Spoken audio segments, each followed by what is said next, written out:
boa noite. Boa noite. O movimento nas estradas caiu durante a pandemia, mas a ação dos criminosos não. Um levantamento inédito feito pelo Jornal da Record mostra que em um mês o roubo de motocicletas cresceu 36% nas rodovias de São Paulo.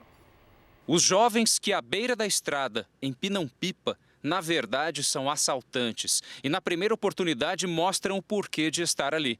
4 avançam contra essa moto de alta cilindrada. Mais 2 se aproximam. O motociclista tenta resistir. Além da moto, roubam a jaqueta e o capacete dele. A vítima fica desnorteada. 2 dos assaltantes foram detidos hoje. Nesta rotatória, outro motociclista é fechado por esse carro prata. Um dos criminosos está armado, mas o motociclista foge. Um automóvel para logo atrás e o criminoso tenta mais um assalto, mas o motorista acelera e sai do local. Um levantamento feito pelo Jornal da Record no portal da Transparência, com base em boletins de ocorrência da Secretaria de Segurança Pública do Estado, mostra que em abril deste ano, esse tipo de crime ocorreu com mais frequência em relação ao mesmo período do ano passado. O percentual de motos roubadas nas rodovias de São Paulo aumentou 36%. Em 2019, foram 58 roubos em um mês. Neste ano, 79. Nós observamos que a grande parte desses roubos estão relacionadas nas rodovias a motos de altas cilindradas. Ela pode ser utilizada para a prática de outros crimes ou até mesmo para fornecimento, de peças no mercado. Douglas foi vítima desses criminosos. Eu vi uma moto estranha chegando, vindo em minha direção, pensei que ia bater. Aí eu vi o cara de trás sacando a arma, eu tentei acelerar a moto, acelerei, aí eu só escutei o barulho do tiro. Só parei a moto, joguei a moto no chão, coloquei a mão na cabeça e falei, pode levar, pode levar.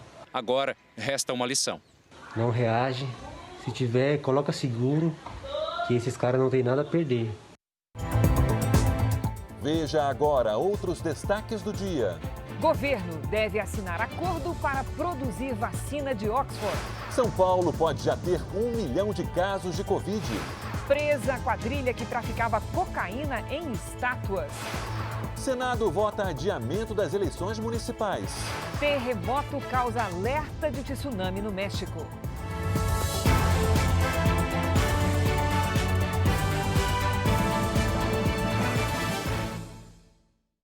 Oferecimento Bradesco, reconhecendo e incentivando nossa gente guerreira.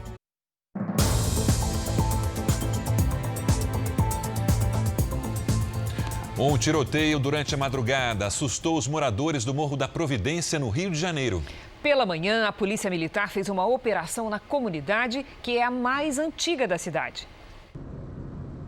As equipes da Polícia Pacificadora se concentraram na estação do teleférico. Foi preciso a ajuda de um blindado para entrar na região. Evanilson Marques da Silva, chefe do tráfico, era um dos alvos da ação. A operação aconteceu depois de uma noite de intenso tiroteio.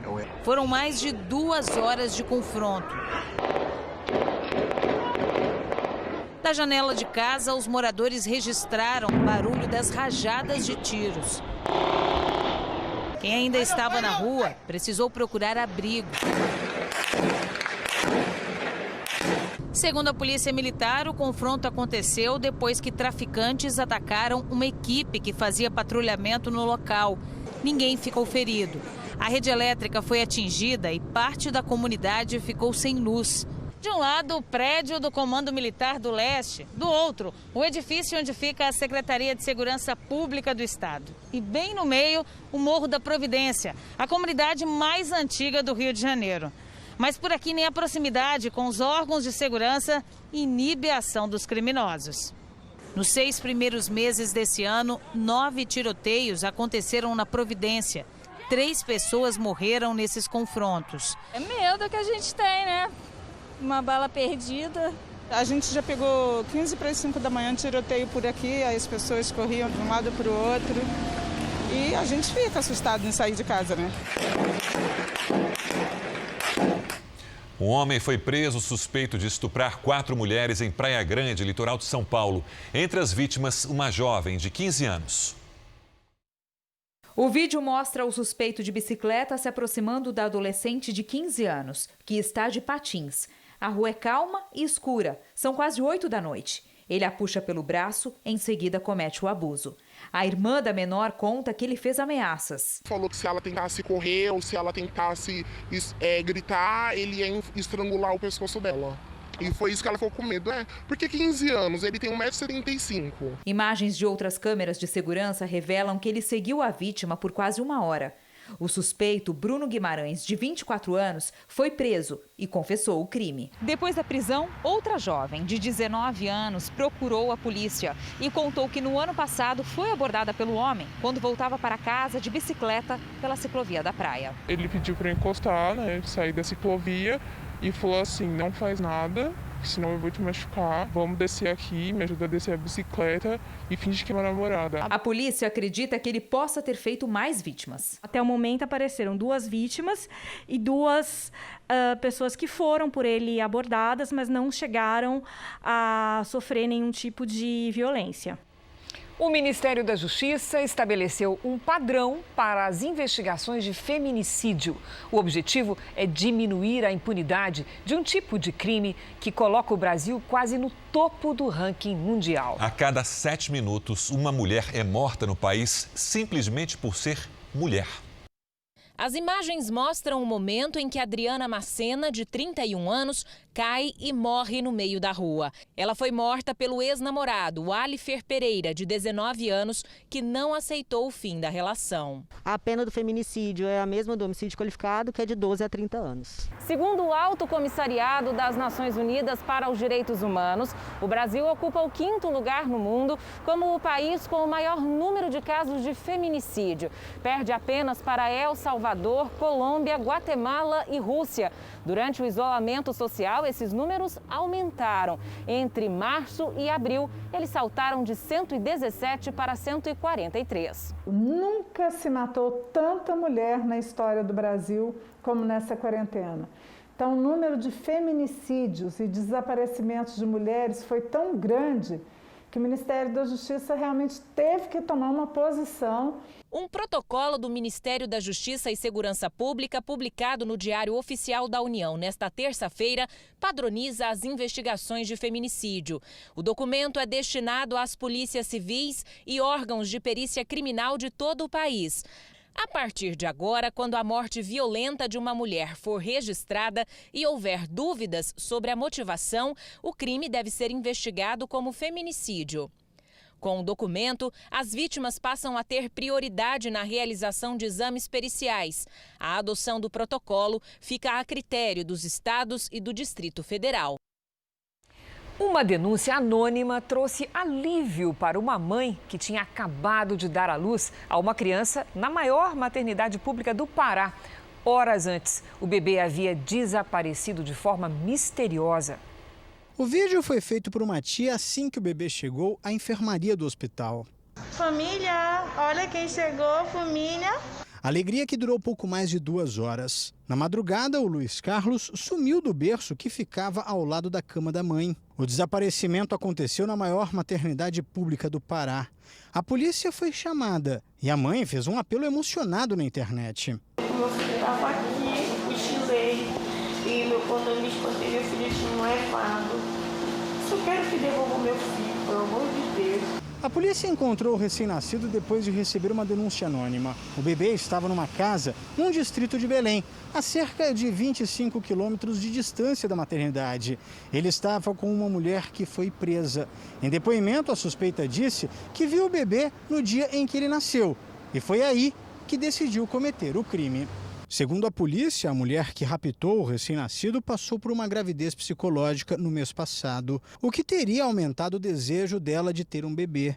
A polícia vai investigar se outras pessoas participaram do crime. Está precisando fazer toda a dinâmica, desde o início, quando ela adentrou naquele local, e quem foi que deu apoio a ela. A gente acredita que ela teve apoio e que ela não ia fazer sozinha. O bebê de 3,750 kg retornou hoje à tarde ao colo dos pais. Muito obrigada, Deus! O Ministério Público e a Polícia Militar de Minas Gerais fizeram uma operação para tentar encontrar e prender a mulher de Fabrício Queiroz, Márcia Aguiar, mas ela segue foragida. A defesa dela entrou hoje com um pedido de habeas corpus na Justiça do Rio.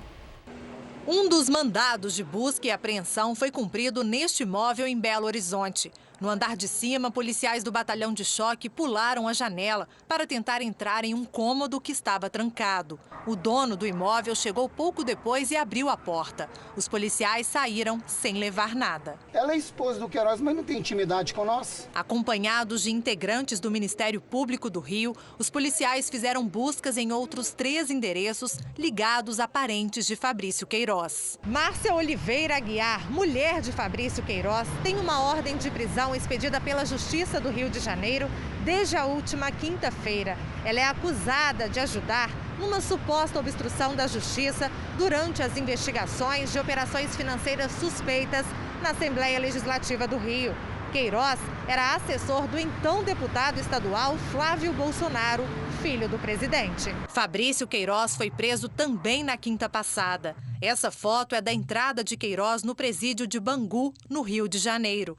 Antes de ser detido, estava em Atibaia, interior de São Paulo, em um imóvel que pertence a Frederic Wassef, então advogado de Flávio Bolsonaro. Wassef anunciou no domingo que deixaria a defesa do senador. Vamos aos números de hoje da pandemia do coronavírus no Brasil. Segundo o Ministério da Saúde, o país tem 1.145.906 casos de Covid-19, com 52.645 mortos, 1.374 registros nas últimas 24 horas. Ainda de acordo com o boletim do Ministério da Saúde, 613.345 pacientes estão curados e 479.916 estão em acompanhamento. O governo espera fechar até o fim desta semana um acordo para a produção da vacina contra a Covid-19 que está sendo desenvolvida pela Universidade de Oxford. O anúncio foi feito pelo ministro interino da Saúde, Eduardo Pazuello, em uma sessão virtual com deputados e senadores. O general Pazuello informou que o Brasil está trabalhando com as 3 mais promissoras vacinas em desenvolvimento para combater o vírus. Segundo o ministro, nos próximos dias será fechado um compromisso de participação com a Universidade de Oxford e uma farmacêutica britânica. A vacina já começou a ser testada em 3.000 voluntários no Brasil. Pazuello enfatizou que o objetivo número 1 do SUS é ter a liberdade de produzir a vacina. E a Organização Mundial de Saúde alertou que o Brasil pode ter mais casos do novo coronavírus do que oficialmente notificado. Segundo o diretor de emergência, Michael Ryan, a alta taxa de resultados positivos no país indica uma subnotificação da doença. No Brasil, cerca de 31% dos testes realizados confirmam o diagnóstico para a Covid-19. Essa taxa costuma ser de 5% ou menos nos países que realizam testagem em massa. Para o especialista, essa diferença indica que há mais casos do que os realmente detectados no Brasil. E a Prefeitura de São Paulo acredita que o número de infectados pelo coronavírus na cidade pode chegar a 1.160.000 pessoas. Isso significa quase 10% de toda a população da capital. Tainá Falcão tem as informações ao vivo. Como é que a Prefeitura chegou a esse resultado? Tainá, boa noite.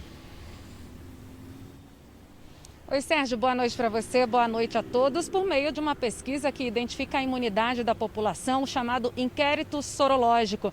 A taxa é 10 vezes maior do que aquela divulgada até hoje pela Prefeitura, cerca de 118 mil infectados. 5.500 pessoas, voluntários, participaram dessa testagem que detecta se a pessoa já teve contato com o vírus por meio da presença de anticorpos no sangue. A pesquisa apontou também a Zona Leste como a região mais crítica. A taxa de letalidade na cidade de São Paulo até esse momento é de 0,5%. A Prefeitura agora avalia essas informações e acredita que vai ter mais clarezas, direcionando melhor as estratégias de combate à doença. Sérgio, Cristina. Obrigado, Tainá. A defesa do governador do Rio de Janeiro, Wilson Witzel, entrou com um pedido para suspender o processo de impeachment na Assembleia Legislativa do Estado. É mais um capítulo da crise que motivou também a saída do secretário de Saúde. O médico Fernando Ferri revelou com exclusividade ao Jornal da Record por que decidiu sair. Entre os motivos que fizeram Fernando Ferri deixar o cargo estava o receio de responder por improbidade administrativa. Ele tentou pagar salários atrasados de servidores e não conseguiu. Para eu poder fazer a máquina andar, eu teria que fazer assinaturas, por exemplo, de pagar sem ter cobertura contratual. E esse imbróglio jurídico ia respingar no meu CPF. Fernando Ferri assumiu a Secretaria de Saúde depois da exoneração de Edmar Santos, suspeito de assinar contratos irregulares nas compras emergenciais de equipamentos no combate à Covid-19. Um escândalo que colocou o governador Wilson Witzel no alvo da Polícia Federal. O desconforto maior e a decisão maior que mais motivou foi justamente o descalabro administrativo deixado por esses dois que estão presos. Como secretário, eu passo a ter que responder muitas coisas desse passado. Ferri teve medo de ter o mesmo destino dos presos Gabriel Neves, ex-subsecretário de Saúde, e Carlos Frederico Duboc, que era superintendente de Orçamento e Finanças da pasta. Nomes que estão por trás dos contratos que provocaram o atraso na entrega dos hospitais de campanha durante a pandemia. 5 deles até hoje não foram inaugurados. Fernando Ferri disse que para fazer tudo o que gostaria, precisaria de no mínimo 3 anos. Mas não aguentou esperar. Segundo o ex-secretário, o processo de impeachment do governador Wilson Witzel poderia interferir na gestão da saúde. Para ele foi frustrante conseguir realizar tão pouco. O médico especialista em HIV e professor da Unirio considera grave a crise do Estado com tanto desperdício de dinheiro público, mas não descarta a possibilidade de aceitar o cargo em um outro momento. Onde você pudesse fazer uma ação muito transparente e que as decisões elas não fossem só única e exclusivamente de uma pessoa, só do secretário. Isso não pode acontecer. Isso tem que ser uma decisão em coletivo e no colegiado. O governo do Rio anunciou que o tenente-coronel do Corpo de Bombeiros, Alex da Silva Busquet, assumirá a pasta no lugar de Fernando Ferri. Vamos agora com a opinião do jornalista Augusto Nunes. Boa noite, Augusto. Boa noite, Cristina, Sérgio. Boa noite a você que nos acompanha. Num país com as carências que afligem o Brasil, é especialmente repulsivo todo o esquema corrupto montado para expropriar o dinheiro dos pagadores de impostos. Essa espécie de ladroagem deve ser rapidamente esclarecida e castigada. Não foi o que aconteceu com as roubalheiras da Copa do Mundo e da Olimpíada do Rio. Mas os larápios afundados no pântano do Petrolão não escaparam da cadeia e da devolução do produto do roubo. Os brasileiros aprenderam com a Lava Jato que existem vagas na cadeia, sim, também para a bandidagem 5 estrelas. Mas muitos criminosos duvidam disso, como atesta o desvio de verbas destinadas ao combate à pandemia de coronavírus. Bandalheiras ocorridas no Rio de Janeiro, no Pará, em São Paulo e em Santa Catarina avisam que contratos sem licitação engordaram em muitos milhões a fortuna de vigaristas fantasiados de servidores públicos ou empresários. É a ponta de outro iceberg escurecido pela sordidez. Roubar dinheiro que salva vidas é uma das formas mais perversas de homicídio. Nos Estados Unidos, o presidente Donald Trump foi até a fronteira com o México conferir a construção do muro, que, segundo ele, vai melhorar a segurança dos americanos.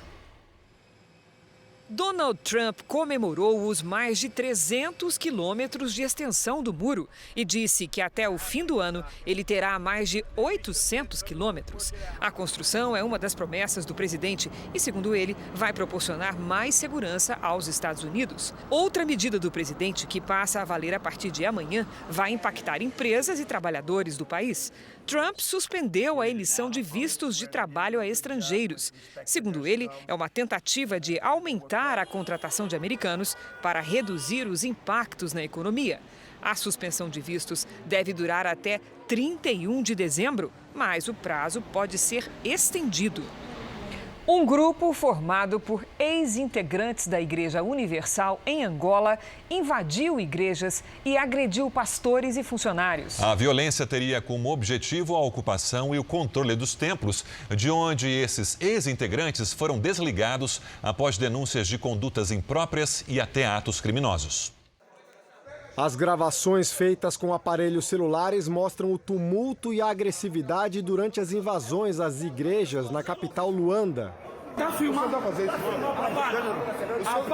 Os pastores da Igreja Universal do Reino de Deus que estavam nos locais foram coagidos e ameaçados pelos invasores que tentavam impedir o registro da ação. Apaga essa brincadeira! Isso é violência! Neste flagrante, a tentativa de arrombamento. Também houve agressões contra os brasileiros no país, como o pastor Israel Gonçalves.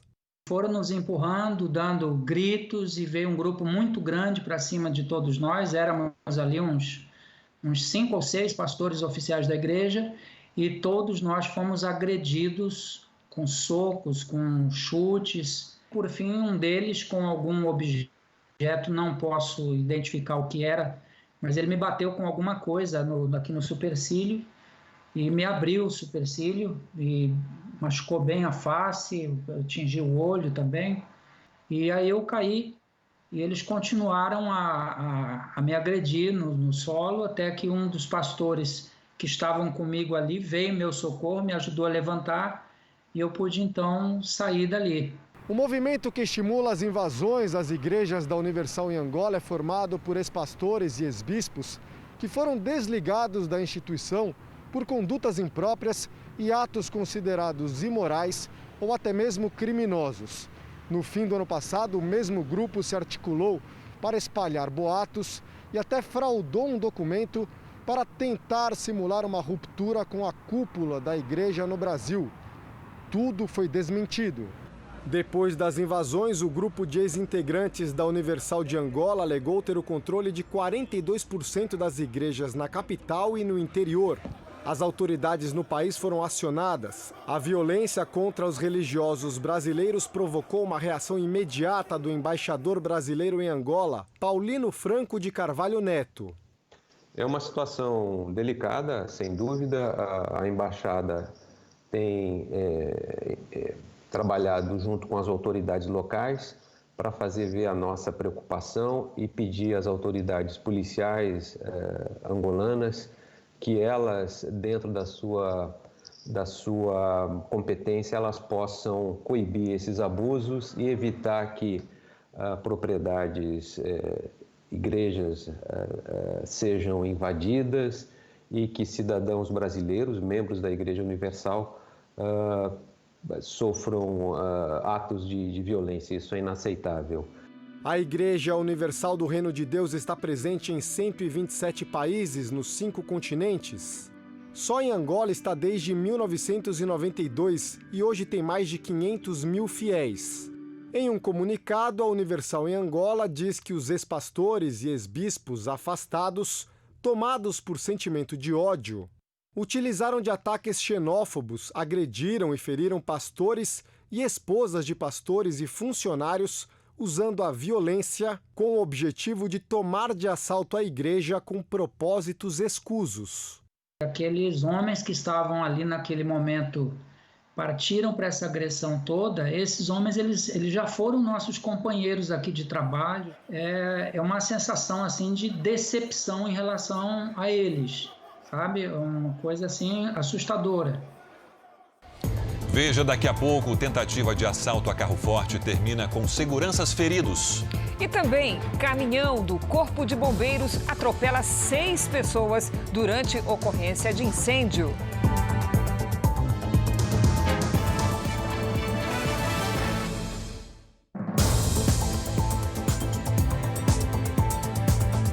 Um juiz do Distrito Federal determinou que o presidente Bolsonaro deve usar máscara de proteção contra o coronavírus em áreas públicas, sob pena de multa de R$2.000. E hoje o presidente se reuniu com mais um cotado para assumir a vaga no Ministério da Educação. Ao sair do Palácio da Alvorada, hoje de manhã, Bolsonaro parou para conversar com apoiadores. diferentemente dos últimos dias, ficou de longe e com máscara. No Palácio do Planalto, o presidente se reuniu com Renato Feder, secretário de Educação do Paraná, um dos nomes em análise para ocupar o Ministério da Educação. Apesar da conversa, Jair Bolsonaro ainda não escolheu quem será o novo ministro da Educação. Renato Feder é um dos 5 ou 6 cotados para a pasta. Pelo segundo dia seguido, Bolsonaro se encontrou com o ministro interino. Hoje, Antônio Paulo Vogel revogou a última portaria assinada por Abraham Weintraub e assim volta a ter validade a política de cotas para negros, indígenas e pessoas com deficiências nos cursos de pós-graduação das universidades federais. A saída de Weintraub e a viagem repentina dele aos Estados Unidos continuam causando polêmica. Hoje, o presidente Jair Bolsonaro mandou retificar a data de exoneração do ex-ministro. Ao contrário do primeiro decreto publicado no sábado, dia 20 de junho, a retificação publicada hoje diz que a exoneração se deu no dia 19 de junho, na sexta-feira passada, um dia antes de o ex-ministro viajar para os Estados Unidos. Em nota, a Secretaria-Geral da Presidência justifica a retificação, dizendo que o pedido de demissão foi entregue no dia 20 de junho, sábado, e que a publicação ocorreu em edição extra do Diário Oficial da União, mas que o então ministro da Educação solicitou exoneração do cargo a contar de 19 de junho de 2020, motivo pelo qual o ato foi corrigido. Nesta terça-feira, Jair Bolsonaro foi surpreendido com a decisão da Justiça Federal que obriga o presidente a usar máscara em espaços públicos. A multa pelo descumprimento é de R$ 2.000. A liminar, em resposta a um advogado de Brasília, também diz que o governo deve exigir que os servidores federais em serviço usem o equipamento de proteção. A multa, nesse caso, pode ser de R$ 20.000. A Advocacia Geral da União diz que vai recorrer da decisão. À tarde, usando máscara, o presidente participou da inauguração do Centro de Operações Espaciais em Brasília. O COP foi construído para gerenciar o satélite geoestacionário de defesa e comunicações estratégicas e é apontado como uma referência internacional. No fim da tarde, ao voltar para o Alvorada, o presidente se encontrou novamente com apoiadores, mas depois, ao tirar fotos com batedores da aeronáutica, retirou a máscara. A delegada Cristiane Machado, que preside a investigação sobre suposta tentativa de interferência do presidente Bolsonaro na Polícia Federal, enviou ofício ao relator do caso no STF, Celso de Mello, para tomar depoimento do presidente. Antes de decidir, o ministro vai pedir que a Procuradoria-Geral da República se manifeste. Se for o caso, o presidente poderá escolher se quer depor por escrito ou presencialmente. A Câmara dos Deputados aprovou o texto principal do projeto de lei que altera o Código de Trânsito. O texto aumenta de 5 para 10 anos o prazo de renovação da habilitação para motoristas de até 50 anos. Também aumenta de 20 para 40 os pontos necessários para a suspensão do direito de dirigir, mas mantém a obrigatoriedade da cadeirinha para o transporte de crianças de até 10 anos. O texto segue agora para o Senado. O secretário-geral da Presidência, ministro Jorge Oliveira, disse hoje que o governo tem dialogado com os outros poderes. Os repórteres Luiz Fara Monteiro e Tiago Nolasco conversaram com o ministro Jorge Oliveira no JR Entrevista. O ministro falou sobre a relação do executivo com outros poderes e disse que ela é baseada no diálogo. Aquilo que o presidente falava na campanha é como ele age no governo e romper esse estado de coisas que já estão postas gera esse tipo de debate. E o debate é bom. O governo tem tido essa maturidade de entender, de dialogar.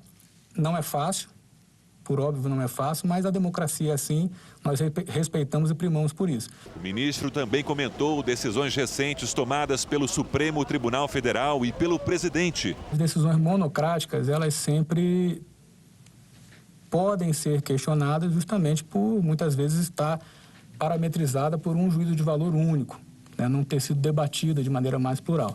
Agora, o presidente da República também toma muitas decisões monocraticamente.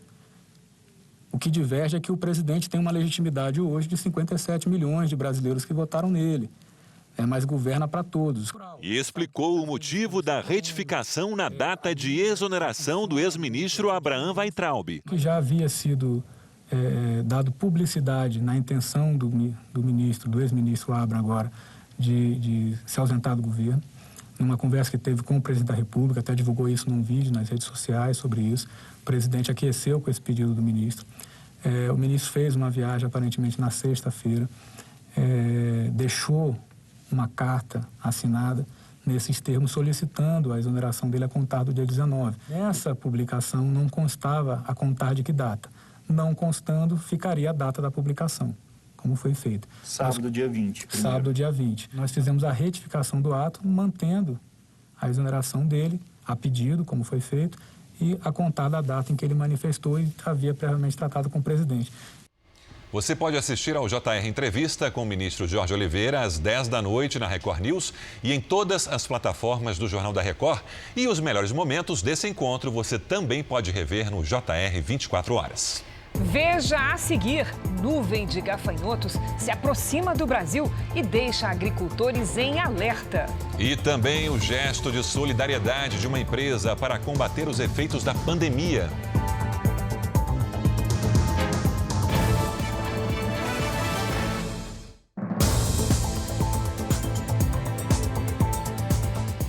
O Senado aprovou o texto base da proposta que adia o primeiro turno das eleições municipais para 15 de novembro. Vamos ao vivo a Brasília, onde está o repórter Luiz Fara Monteiro. Boa noite, Fara. Olá, boa noite a todos. Agora, Cris, o texto passa por uma segunda votação no Senado e depois vai para análise na Câmara dos Deputados, onde também será votado em 2 turnos. Esse relatório propõe a data do primeiro turno para 15 de novembro e do segundo turno para o dia 29 de novembro.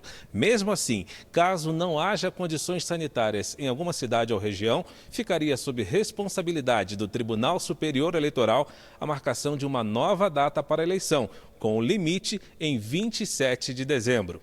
De Brasília, Luiz Fara Monteiro. Obrigada, Fara. Um terremoto de 7,4 graus na escala Richter atingiu o sul do México hoje. Pelo menos 4 pessoas morreram e o alerta de tsunami foi dado. O epicentro do tremor foi no estado mexicano de Oaxaca, onde o asfalto ficou partido. Nas ruas, centenas de pessoas tentavam se manter seguras. Na cidade do México, capital do país, os pacientes de um hospital precisaram ser levados para uma praça. A população ainda se assustou com prédios rachados.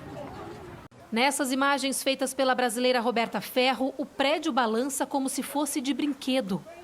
Ela mora no México há 1 ano e estava trabalhando em casa quando o tremor começou. Começa a mexer tudo, o copo de água cai, principalmente quando é muito forte, o abajur começa a mexer, as lâmpadas, os vidros. Você olha para o lado de fora e você vê os outros prédios mexendo, o alarme fica tocando e as pessoas gritando. É horrível, é horrível. E eu sozinha, eu achava que o prédio ia cair em cima de mim. O presidente López Obrador pediu que a população permaneça em alerta para novos tremores. Estar pendientes, atentos. Segundo o Serviço Geológico dos Estados Unidos, o terremoto que atingiu o México chegou a 7,4 graus de magnitude. O tremor foi tão forte que a empresa Sky Alert, que monitora abalos sísmicos, chegou a disparar um aviso de tsunami. Até agora, pelo menos 150 réplicas do terremoto foram registradas. As réplicas podem acontecer até 5 dias. A gente deixa uma bolsa com uma muda de roupa, uns documentos, deixa próximo à porta, porque é só para a gente sair e pegar. Já tenho isso na porta esperando caso aconteça a réplica, porque é comum a réplica. Chuva nos extremos do país e nova estiagem no centro-oeste. Cuiabá foi a capital mais seca do ano, com 19% de umidade do ar, considerado um estado de alerta. Lidiane, quando é que isso deve mudar, minha amiga? Cris, boa noite para você. Olha, em Mato Grosso do Sul deve chover e bem pouquinho na sexta, viu? Agora, em Goiás e em Mato Grosso, há mais de 2 meses não chove para valer e deve seguir assim pelos próximos 15 dias. Amanhã a umidade do ar fica em torno de 20% na região central, 25% no sudeste. Para a gente ter ideia, nos desertos, o índice gira em torno de 15%. Uma frente fria provoca temporais com granizo no Rio Grande do Sul. Já do norte gaúcho até o interior do Nordeste, aí sim muito sol. No norte e no litoral nordestino, pancadas a qualquer hora. E essas temperaturas neste inverno com cara de verão, Lídia? Bem disfarçado, né? Ficam altas, viu, Cris? Olha só, em Porto Alegre, máxima amanhã de 29 graus, 10 acima da média. No Rio de Janeiro e em Manaus, 32 graus e até 35 em Cuiabá. Em Aracaju, risco de alagamentos amanhã, com máxima de 29 graus. Em Belo Horizonte, faz até 26, 25 em Florianópolis. E São Paulo vai ter mais um dia bem seco, 28 graus. Obrigada, Lidiane. Até amanhã. Uma tentativa de assalto a um carro forte acabou em tiroteio em Macapá. O ladrão e 2 seguranças ficaram feridos. Meu Deus, é tiro. Olha, um carro forte. Um homem tentou roubar o veículo que abasteceria caixas eletrônicos em um supermercado da capital do Amapá. Os seguranças reagiram e atingiram o braço do assaltante. Segundo a polícia, os estilhaços da bala atingiram 2 seguranças. O homem de 36 anos portava uma arma falsa. Depois de receber atendimento médico no hospital, ele foi levado para a delegacia. Lá teria cometido suicídio. Um caminhão do Corpo de Bombeiros perdeu o freio e atropelou várias pessoas em Campinas, interior de São Paulo. A viatura tinha sido chamada para apagar um incêndio num apartamento. O fogo começou no 3º andar. No apartamento moram um casal e os 2 filhos. O mais novo, um bebê de 1 ano, foi jogado pela janela e resgatado sem ferimentos. Mãe, pai e outro filho sofreram ferimentos leves. Ao chegar ao local, um caminhão do Corpo de Bombeiros perdeu o freio e acabou atropelando 6 pessoas que estavam na calçada. Depois, também bateu em 3 carros. Um deles, a ambulância do SAMU. Todos os feridos não correm risco. Com as restrições nas lojas de rua, comprar pela internet é uma alternativa para muita gente. Mas com o crescimento do comércio virtual, também crescem os golpes. É preciso ficar de olho. O celular de Clodoaldo já estava todo quebrado quando ele viu um anúncio numa rede social. Preço do novo pela metade. Ele então resolveu fazer a primeira compra online. Quando eu achei o anúncio, eu achei que era uma promoção devido ao Dia do Namorado. Clodoaldo pagou o boleto de R$600 e recebeu um e-mail com a confirmação da loja. Esperou e nada de celular. Foi aí que viu que tinha caído num golpe. Não sabia, que eles me explicaram que tem que ter um cadeadinho. Como eu não sabia que tinha esse negócio de cadeadinho, aí eu fui fazendo a compra. Aí quando eu apareceu aqui... Num clique se faz o pagamento. É rápido, prático. Durante a pandemia, muita gente passou a comprar pela internet. Só que até chegar a esse clique, é preciso fazer um passo a passo com cautela. Com o aumento do comércio virtual, cresceram também os golpes. Sites clonados e perfis falsos se proliferam. Até o Procon se tornou alvo dos fraudadores. No site da instituição há um alerta. O Procon não pede dados dos consumidores por meio das redes sociais. Franciele foi atenta. Comprou um celular num site autêntico, mas como a entrega estava demorando, ela reclamou numa rede social da loja e recebeu uma mensagem do suposto perfil do Procon na rede. Ele entra, manda uma mensagem no privado e diz para mandar o DDD com o celular completo, com o nome, e eles vão ajudar a gente por ali. O perfil falso lembrava o verdadeiro, mas com ligeira diferença no nome. Franciele suspeitou e entrou no perfil. Não tinha nenhum seguidor, nenhuma foto. Falei, é golpe, né? A dica? Não se deixe enganar por preços baixos demais. Evite banners de propaganda. Vá direto ao site da loja. A polícia prendeu 9 pessoas suspeitas de participar de um esquema de remessa de drogas bem característico. E veja a ousadia, a cocaína viajava escondida dentro de estátuas. As prisões foram feitas em 4 estados. Os policiais encontraram os R$100 mil divididos em pacotes dentro da gaveta de legumes e no meio das carnes congeladas no freezer. O dinheiro estava neste apartamento de luxo em Recife, Pernambuco. No imóvel onde esta mulher foi presa, também havia 3 diamantes brutos. Segundo a investigação, ela e o marido comandavam um grupo criminoso de tráfico internacional de drogas. Ele também foi preso aqui em São Paulo no mesmo momento em que a mulher era detida em Pernambuco. O homem apontado como chefe da organização é um alemão que mora no Brasil há mais de 10 anos. Estava hospedado neste hotel que fica num bairro nobre de São Paulo. Segundo as investigações, estava aqui para fechar negócios com traficantes bolivianos. A polícia acredita que ele comprava droga na Bolívia. Depois, a cocaína era distribuída em 4 aeroportos do Brasil antes de ser enviada para a Europa. Para despistar a fiscalização, a droga era escondida em estátuas. Aqui, os traficantes foram descobertos no aeroporto do Recife quando tentavam embarcar 16 quilos de cocaína. O dinheiro da venda seria usado na compra de imóveis. A forma identificada inicialmente no trabalho foi a aquisição de imóveis e exploração de aluguéis e justamente se especializou nesse tipo de crime, né? A internação da droga, da cocaína, vinda da Bolívia, via terrestre, e a remessa dessa droga daqui para a Europa.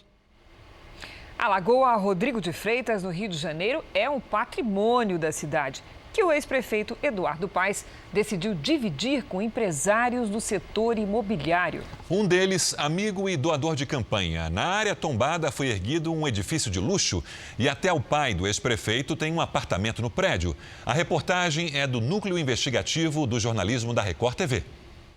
Uma vista para poucos. Lagoa Rodrigo de Freitas, um lugar caro para morar. São quase 8 quilômetros, repletos de prédios e algumas poucas mansões que resistiram à exploração imobiliária. Uma delas ficava nessa esquina, um dos trechos mais cobiçados pelas construtoras. Por decisão do Conselho Municipal de Proteção do Patrimônio Cultural, essa região é tombada. Construir em frente ao espelho d'água só é permitido com autorização da Prefeitura. O ex-prefeito Eduardo Paes não teve dificuldade para resolver esse problema para a empresa interessada. Em uma canetada, o ex-prefeito derrubou a restrição e autorizou que o antigo casarão viesse abaixo. Foi em 2012. A autorização foi publicada no Diário Oficial da época. 5 meses depois, a demolição foi autorizada. Esse urbanista entende que a especulação imobiliária pode esconder um patrimônio da cidade. Se não houver de uma certa forma, uma limitação nessa ocupação, a Lagoa tende a virar um paredão de edifícios. E o Brasil vai perder muito na questão do turismo e da beleza e de todo, não só o acervo cultural, urbanístico, paisagístico, mas na questão da qualidade de vida, de maneira geral. Com o terreno vago, não faltaram interessados em construir nesse espaço.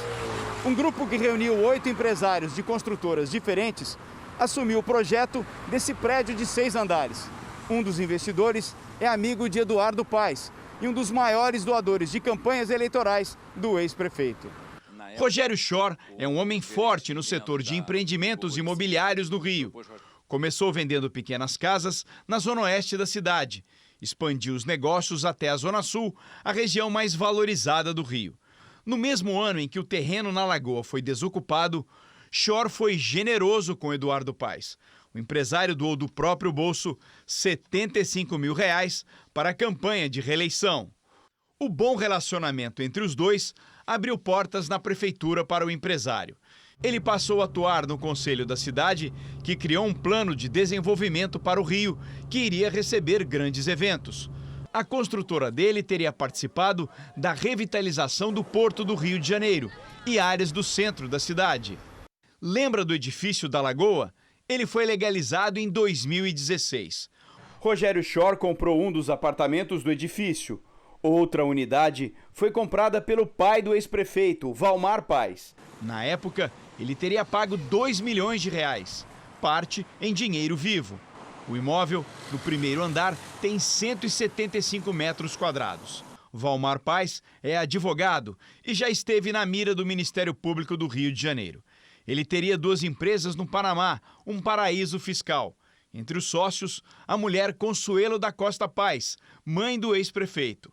Somadas, as duas empresas, que teriam um capital de cerca de 8 milhões de dólares ou mais de 40 milhões de reais, foram registradas em junho de 2008, como mostram esses documentos que o Núcleo de Jornalismo Investigativo da Record TV teve acesso. No mercado financeiro, empresas e contas bancárias abertas em paraísos fiscais são chamadas de offshore e seriam usadas para lavagem de dinheiro. Valmar teria fechado as empresas em 2015 e 2019. Além de Rogério Schorr, o círculo de amizades do ex-prefeito também incluiria Marco Antônio De Luca.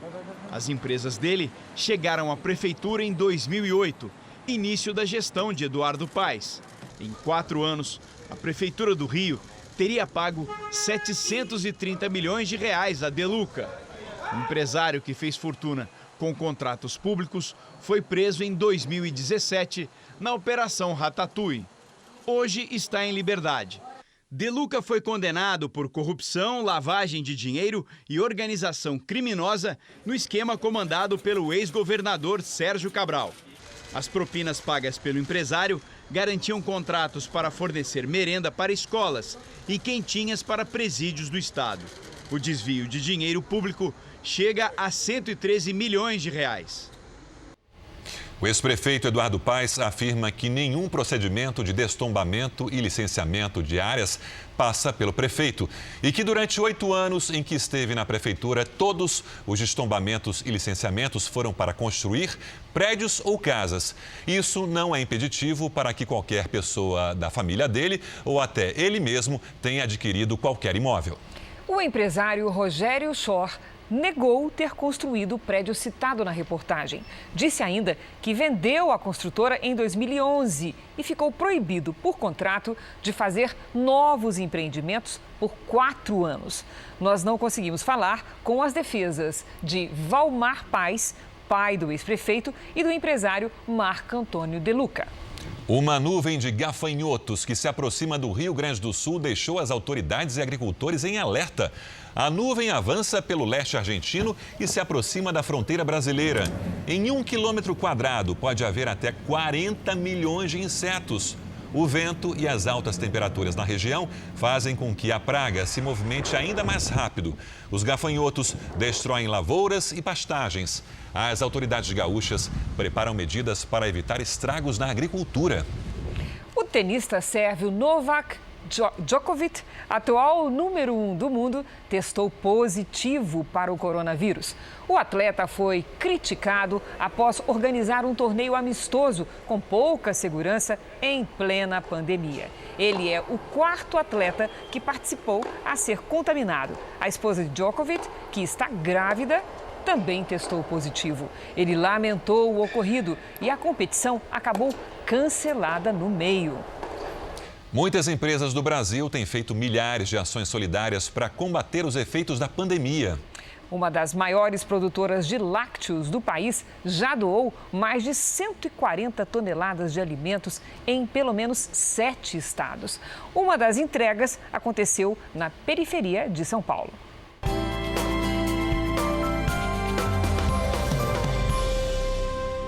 Há mais de 2 meses tem sido assim. Boa parte da comida que chega em casa vem da ajuda de amigos, vizinhos ou de doações. Nossa, você nem sabe, viu? No começo, mas agora, graças a Deus, está dando para levar, né? É uma ajuda aqui, outra ajuda ali. Tudo seja bem-vindo. Angélica nasceu no Peru e mora no Brasil há 20 anos. Ela é diarista e ficou sem trabalho por causa da pandemia. O marido já estava desempregado desde o ano passado. Eu não tenho ajuda de nada, praticamente. E às vezes faltam as coisas, né? E falta, e muito. É arroz, é feijão, porque, como eu falei, é o dia a dia, né? Hoje, moradores de Heliópolis, a maior comunidade carente de São Paulo, receberam leite num dos postos da Central Única das Favelas, a CUFA. Só aqui foram 240 litros de leite. Tudo foi doado por uma das maiores empresas de produtos lácteos do Brasil, a Italac, com mais de 20 mil pontos de vendas no país.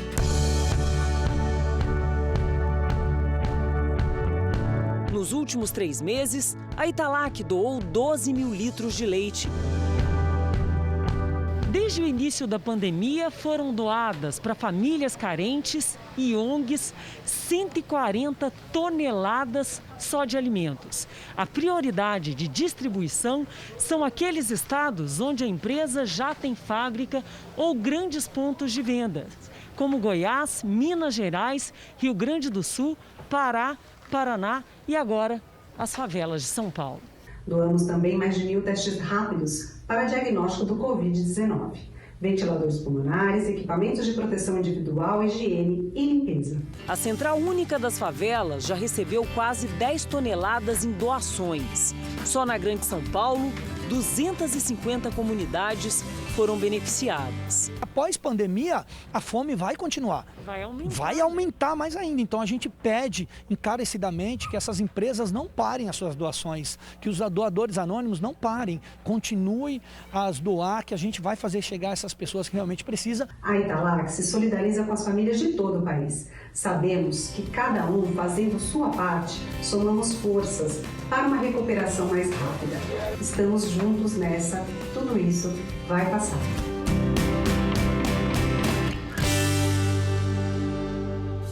O Jornal da Record termina aqui. A edição de hoje na íntegra e também a nossa versão em podcast estão no Play Plus e em todas as plataformas digitais. E à 00:30 tem mais Jornal da Record. Fique agora com a novela Apocalipse. A gente se vê amanhã. Até lá. Boa noite, até amanhã.